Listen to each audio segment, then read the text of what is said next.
আজকে আমাদের যারা আমরা প্রত্যেকটা পাঠক আছি এখানে, যতগুলো কীর্তনীয় আছি, যতগুলো পাঠক আছি, যতগুলো বৈষ্ণব আছে, প্রত্যেক এই যে হিন্দুদেরকে বাঁচানোর জন্য আমাদের শ্রদ্ধেয় জেঠু, কি ওনার নাম, কবিয়াল মানে চাণক্য কবি অসীম সরকার, যে সে ব্যক্তি কিন্তু উনি নয়।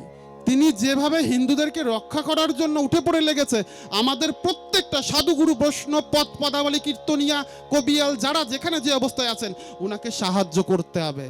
এই বয়সে দাঁড়িয়েও কারোর বুকের পাটায় ক্ষমতা হয়নি, উনি কিন্তু সত্যাদর্শী হয়ে হিন্দু সমাজকে, আমরা কোনো ধর্মকে ছোট করব না, কোনো মতকে ছোট করব না, নিজেকে বাঁচাবো, নিজে এক হব, নিজেকে বাঁচাবো, নিজের ধর্মের জয় কোনো, কারণ আমাদের হিন্দু ধর্ম সনাতন ধর্ম কখনো কাউকে অপমান করতে শেখায়নি, সকলকে সর্বদা স্রষ্টা, সকলকে সর্বদা সম্মান করতে শিখিয়েছে, তাই তো আমরা সনাতনী, কি তাই নয় কি বাবা? তাই ওই অসীম জেঠুর পেছনে বা অসীম কাকুর পেছনেও, বা আপনাদের যে যেমন লাগে, যে যেভাবে ডাকেন, একজন কার কি সম্পর্ক জানি না, কিন্তু আমার সাথে পরমার্থের সম্পর্ক সকলের, আমাদের হয়তো ব্লাড কালেকশন কারোর সাথে কারোর নেই, কিন্তু পরমার্থের সম্পর্কে আমরা সকলেই কিন্তু এক, সকলেই ভাই বোন। তাই এই পরমার্থটা পেতে গেলেও যারা জগৎস্রষ্টা রূপে জগৎকে রক্ষা করতে চাচ্ছে, হিন্দুত্বকে রক্ষা করতে চাচ্ছে, সনাতনকে রক্ষা করতে চাচ্ছে, তাদেরকে শিক্ষা দেন, আর ঘরে ঘরে প্রত্যেকটা সন্তানকে শিক্ষা দেন, সম্প্রদায়গত বিরোধ ভুলে যান। একটা মঠে গিয়ে দেখবেন, একটা হোস্টেলে গিয়ে দেখবেন, এক মশারির তলে অনেক জাতের অনেক পথের লোক ঘুমিয়ে থাকে নীরবে চুপচাপ করে, কোনো কথা তোলে না। কিন্তু আজকে আমি কি গৌড়ীয় মঠের, আজকে উনি কি চৈতন্য মঠের, আজকে উনি কি ইস্কনের, আজকে উনি কি বাবাজি পরম্পরা। এই যখন সাধুরা সাধুদেরকে দেখবে, হিংসা করা করি, হৃদয় পবিত্র করেন, চেয়ারের আশা ছেড়ে দেন, নাম করেন হিন্দু ধর্ম, সনাতন ধর্ম অত সস্তা ধর্ম নয়। ফ্যান খাওয়া বুদ্ধিতে এ ধর্ম জানা যায় না, সনাতনকে বোঝা যায় না। সনাতনকে বুঝতে গেলে সাধনা করতে হয়, ঘরে ঘরে প্রত্যেকটা সন্তানকে সাধনা করা শেখান। মাদ্রাসায় দেখবেন কিভাবে তাদেরকে শিক্ষা দেওয়া হয়, আমরা পারি না।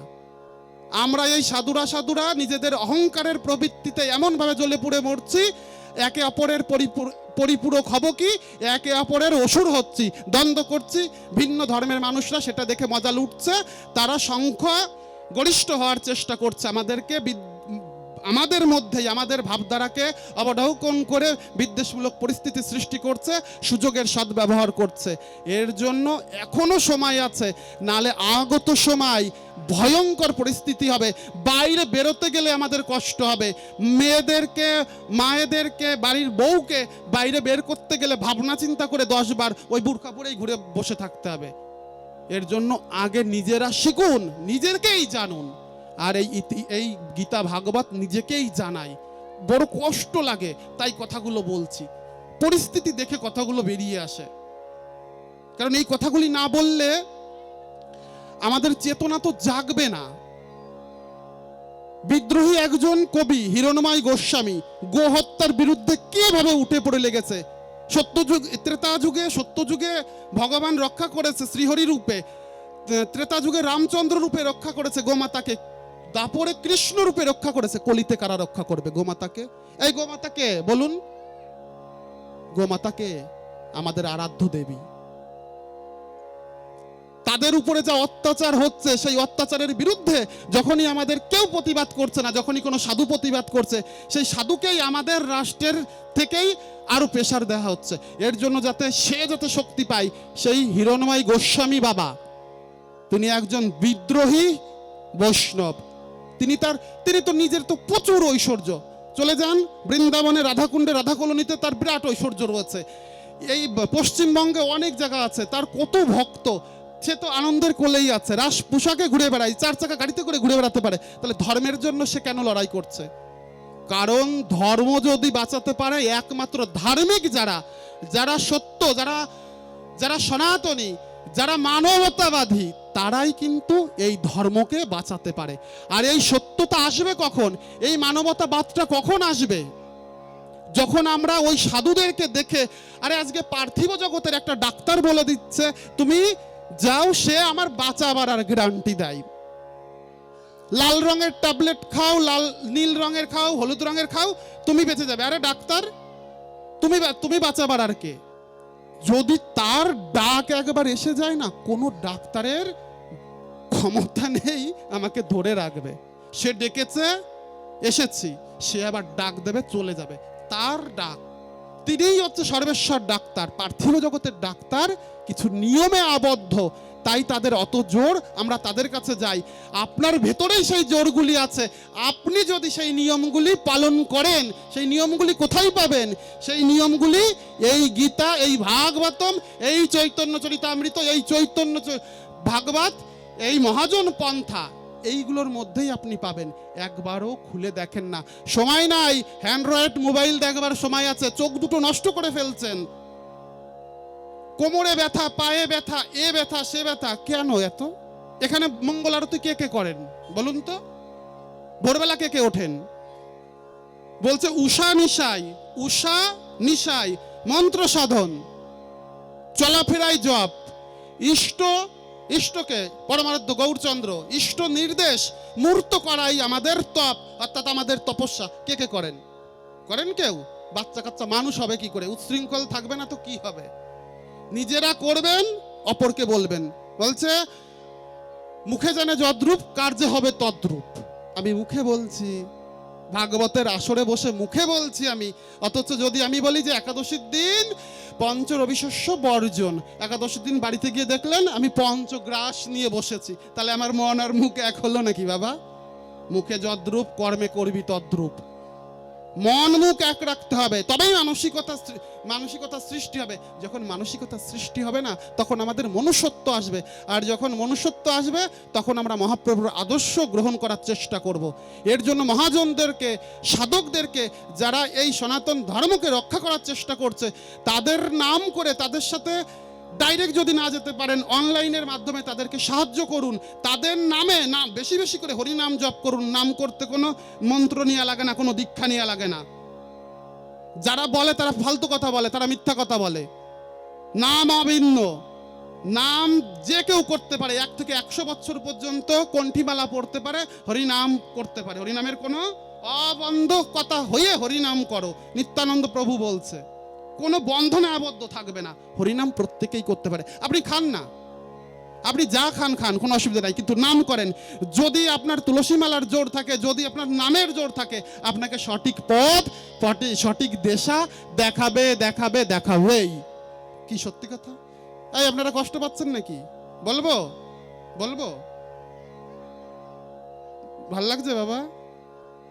কারণ সত্য কথা ভালোই লাগে।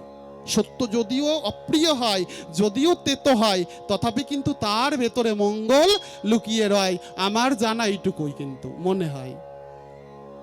কারণ এই উচ্ছৃঙ্খলতা দেখেই এই এত কথাগুলো আসছে।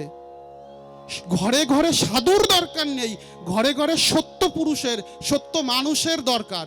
ঘরে ঘরে আসন ছোবেন না। কারণ কি বলেন তো মা? এই যে আসনটা আমি ধরেছি, এটাকে কি বলা হয়? এটাকে বলা হয় ব্যাস। এই ব্যাসের উপরে যে বসে সেই রাজা হয়, আর রাজার রাজত্বে কাউকে হস্তক্ষেপ করতে দেয় না। কিন্তু এটা তো সাধনার বস্তু, বোঝা গেল? কারণ দেবরাজ ইন্দ্রালয়, ইন্দ্রের একটা পদ আছে না, ওই সিংহাসনে যে বসবে সেই কিন্তু দেবরাজ, তাই না? এই ব্যাসদেবের কাহিনীও আছে। এই যে আমরা আসনটাকে আশ্রয় করি, ঘরে ঘরে যে সেবা পূজা করেন, যে আসনটাকে কখনো পদানত করবেন না। পা দিয়ে দেখি টান দেয়, শ্রদ্ধা করতে হয়, প্রণাম করতে হয়, সুন্দর করে বসাতে হয়। হে বেশাসন, কৃপা করো। সাধন নাই, জ্ঞান নাই, বিদ্যা নাই, বুদ্ধি নাই, ধ্যান নাই, যোগ্যতা নাই, অযোগ্য বস্তুকে যোগ্য করে গুরু মহারাজের কৃপা নিয়ে প্রাণ গোবিন্দ সেবা কর। দেবতারও অসাধ্য প্রাণ গোবিন্দ সেবা করা, আমি তো তুচ্ছ জীব মাত্র। ওর জন্য বেশকে অবমাননা করবেন না কখনো। আমি দেখি বড় বড় পাঠকদের ইসের মধ্যেও দেখি, যদি আপনি সেই যোগ্য হন, এখানে প্রত্যেকেই যোগ্য, এখানে প্রত্যেকেই ভক্ত। কারণ আমি জানি না, মহাপ্রভু তিনি বলছেন প্রত্যেকে ভক্ত না। কেমন ভাবে বলছে? যে একবার উচ্চ স্বরে, সকলে বলুন, হরে কৃষ্ণ কৃষ্ণ কৃষ্ণ হরে হরে, হরে রাম রাম রাম হরে হরে, এই মহামন্ত্র উচ্চ স্বরে জপ করে, সে আমার ভক্ত। তাহলে আমি হতভাগা, আমি বলতে পারি যে এখানে কেউ ভক্ত না? কার ভিতরে? প্রত্যেকের ভিতরেই ভক্তি বীজ লুকিয়ে রয়েছে। শুধু আদর্শ বৃক্ষের প্রয়োজন। আদর্শরূপ বৃক্ষকে কেন্দ্র করে শ্রদ্ধারূপ লতার স্বভাব অবলম্বন করে ওই বৃক্ষকে জড়িয়ে ধরে আপনি আপনার উদ্দেশ্যের দিকে রওনা হন। দেখবেন একদিন না একদিন উদ্দেশ্য আপনার সিদ্ধকাম হবে। কি হবে না? তাই গৌর হরি বল। এর জন্য আমাদের উদ্দেশ্যটা আগে সঠিক হতে হবে। বর্তমান সময়ে শুধু রোগ রোগ রোগ, শোক ভোগ। কেন বাবা এত রোগ কেন? এইটুকু তো 80 বছর। সত্যযুগের আয়ু কত ছিল, ত্রেতার আয়ু কত ছিল, দাপরের আয়ু কত ছিল, উচ্চতা কত ছিল জানেন? এই নিয়ে বসতে গেলে তো আপনাদের এখন ঘরে ঘরে আমার ক্লাস দিতে যেতে হবে। যদি ডাকেন আমি আসব। যদি ঘরে ঘরে ক্লাস দিতে হয় করেন আপনি। এখানে 52 সপ্তাহের কমিটি, প্রত্যেক সপ্তাহে আমার শত কাজ থাকলেও আমি আসার চেষ্টা করব। কোনো টাকা পয়সা দিতে হবে না, কোনো প্রসাদের ব্যবস্থা করতে হবে না। আমি আমার গাড়ির তেল খরচ করেই আমি আসব, এসে আমি হরিনাম প্রচার করব। নাম বেচে আমি খাই না। ভাগবত সেবার জন্য যে যা দেয় মঠে প্রদান করি। মঠে অনন্ত কোটি বৈষ্ণববৃন্দ গ্রাসে গ্রাসে তারা খায়, কারণ তারা নাম করে। আর নামী মানুষ যদি কোনো কিছু খায়, যারা পার্থিব জগতের মানুষ এই যে মঠে মন্দিরে দান করে, আজকে এই তোমার কি রাধাকুঞ্জ বিহারী যে মন্দিরে, এখানে যারা যারা যা কিছু দান করেছেন কারুর দান বিফলে যাবে না। কারণ এখানে মহতী নামযজ্ঞ, সমস্ত দান একট্ঠা হয়ে মহাযজ্ঞের আকার ধারণ করেছে। আর মহাযজ্ঞ করার স্বার্থকার সাধারণ মানুষের আছে নাকি? একজন ভক্তের আছে, একজন বৈষ্ণবের আছে। এখানে শত শত বৈষ্ণব মিলে অগুণতি মাতৃমণ্ডলী পিতা, ঠিক আছে, জ্যেষ্ঠজন সকলে, আবাল বৃদ্ধা বনিতা সকলে মিলে এই যে এত বড় নামযজ্ঞের আয়োজন করেছেন। এখানে যারা যারা দান করেছেন, যারা যারা দান করছেন, কারুর দান নিষ্ফলে যাবে না। কারণ প্রত্যেকে একটা আনন্দ নামময় হয়ে কিন্তু এই দানটা করছেন। আর মঠে যখন দান করে প্রত্যেকটা নামী পুরুষ, যারা মঠে এমনি এমনি কিন্তু থাকে না, নিশ্চয় নাম দান করে, ত্রিসন্ধ্যা গায়ত্রী করে, সন্ধ্যা সকাল উষানিশাই মন্ত্র সাধন করে, সন্ধ্যা সকাল তারা আরতি করে, ব্রহ্ম মুহূর্তে ওঠে। রোগ, এই যে এত রোগ হবে না তাই কি? ওঠেন তো 8টার সময়। সূর্য ওঠার আগে উঠতে হয়। সকালের যে প্রকৃতি, সেই প্রকৃতিটা আমাদের, সেই বাতাবরণটা আমাদেরকে গায়ে লাগাতে হয়। গায়ে লাগালে কি হয়? কঠোর যদি সাধনা করা যায় তাহলে কিছু হয়তো বুঝলে বোঝা যায়। ওই একটু আগে আমি রেগে গিয়েই বললাম যে সনাতন ধর্ম বা সনাতনকে জানতে গেলে তপস্যা সাধনা করতে হয়।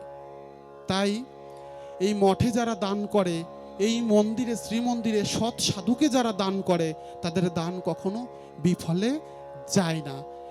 তাই কলিতে মহাপ্রভু আমার জীবের নিস্তারি লাগি নন্দসুত হরি, আপনি বৈভবে প্রকাশ হলেন গুরু রূপ ধরি। কিন্তু তিনি হলেন ভক্তরূপ। তিনি ভক্তরূপ ধরে কলির ত্রিতাভেরিত জীবকে মুক্ত করবার জন্য একাদশীকে আহ্বান করলেন। কেউ জানতো নাকি একাদশী?